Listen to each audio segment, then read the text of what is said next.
Get ready, everyone, because 2026 is shaping up to be a really big year for superhero movies. Huge, yeah. We've got two massive ones hitting screens, Spider-Man, Brand New Day, and Supergirl, Woman of Tomorrow. Mm-hmm.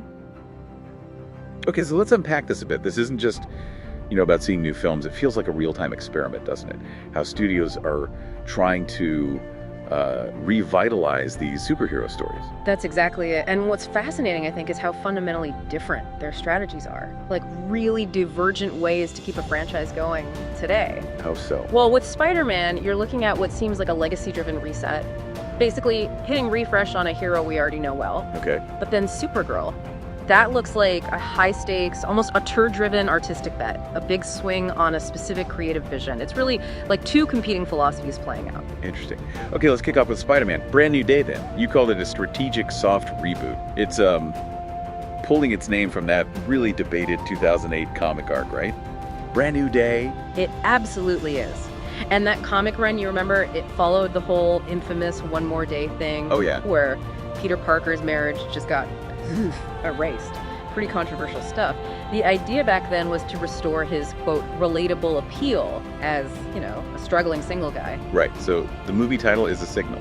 I think so, yeah. It signals a similar kind of back to basics, uncomplicated phase. Especially after Spider-Man, No Way Home kind of did its own reset by making everyone forget Peter Parker. It feels deliberate, almost nostalgic maybe. I definitely remember the online arguments about the original Brand New Day.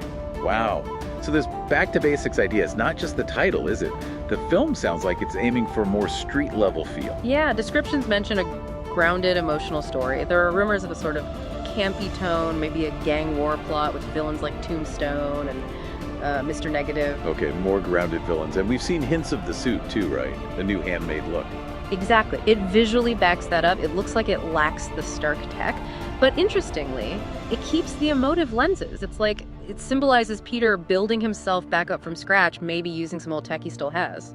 So what does that choice, the suit, the street level focus, tell us about their strategy overall? Well, look, it all points towards a pretty safe, maybe conservative play. It feels very producer-led, like a collaborative brain trust approach. Meaning the studio is carefully managing it to hit familiar notes, reinforce the MCU's profitability, get that audience goodwill back by returning to the tried-and-true friendly neighborhood Spider-Man formula.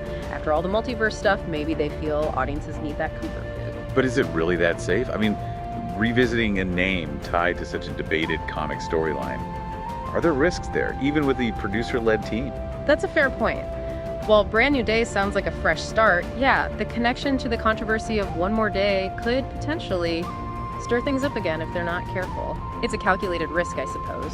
They're likely banking on most moviegoers not knowing or remembering the specific comic details. Okay, makes sense. Now, here's where it gets really interesting, like you said, Supergirl. Woman of Tomorrow. This feels like a completely different kind of gamble. Totally different, yeah. This is a direct cinematic adaptation of a very recent and critically acclaimed graphic novel from 2021. Right, not just borrowing a title, but the whole story. Exactly. And the comic itself is, well, it's complex. It's described as mythic in tone and tragic in scope. So for you, the viewer, don't expect a typical superhero romp.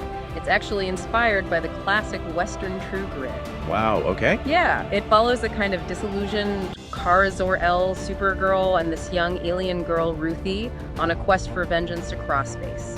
It gets into some mature themes: grief, justice, redemption, restraint. It really shows a depth to Supergirl you don't always see. And the source material itself, it's praised for having such a strong, singular vision, right? From the writer Tom King and the artist Bilquis Evely, her art is described as like divine, ethereal, almost Art Nouveau. And the colors Matthias Lopes too. Absolutely. That strong, cohesive artistic identity is key. And that's why adapting it is such a big deal for the new DCU strategy. So connecting it to the bigger picture, this isn't just another movie, it's foundational. It seems that way. It looks like a cornerstone for James Gunn's new DC universe. A high-risk, high-reward gamble, really, betting big on artistic merit. It's more of an auteur-driven approach, trusting a director's vision to build something fresh. And the predictions are pretty bold, too, attracting different demographics. Yeah, there's talk it could pull in more casual female moviegoers, maybe even potentially outgrow Spider-Man, Brand New Day.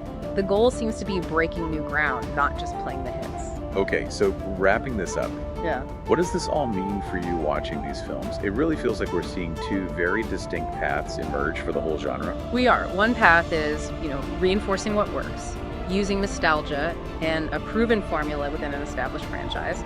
Safe hands. And the other. The other is building something almost entirely new, from the ground up, banking on a bold, artistic vision, high risk, potentially high reward. So this raises a really important question for you, the listener. What do these very different approaches tell you about what audiences, what we actually want from superhero stories today? Are we looking for the comfort of the familiar, or are we ready for something maybe more challenging? Exactly. It boils down to this. Which model, the safe legacy play or the bold artistic gamble, do you think will truly define where the superhero genre goes next? Something to think about.